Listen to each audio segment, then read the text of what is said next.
mbokki taalibe yi liqaam buñ koy def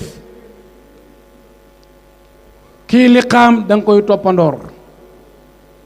ni ngay toppandooree kii nodd bu ne allahu akbaru yéen ngeen allahu akbaru lu mu wax nga wax ko fan lañ sukkandikoo loola boroom xam-xam yi nañ noddu ak liqaam yëpp azan la ko yun sallallahu alayhi wasallam tuddee al azan mooy noddu ndax nee na ñaan diggante ñaari noddu yi addu'a bayna al azanayni kon tuddee na noddu tuddee na liqaam noddu kon noddu iqaam noddu la noddu la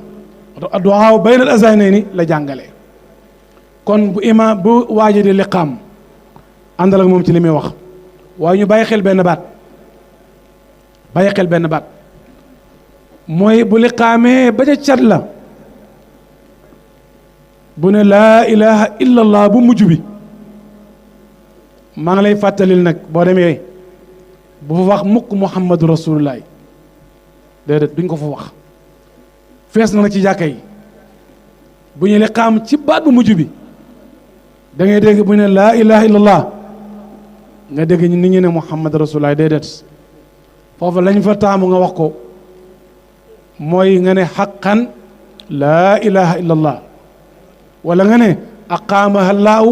wa adaamaha dañ koy bàyyi xel wax naa leen ne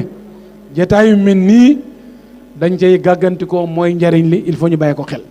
kon liqaam ngoog ak noddu mbokki taalibe yi loolu laa ca doon jàngale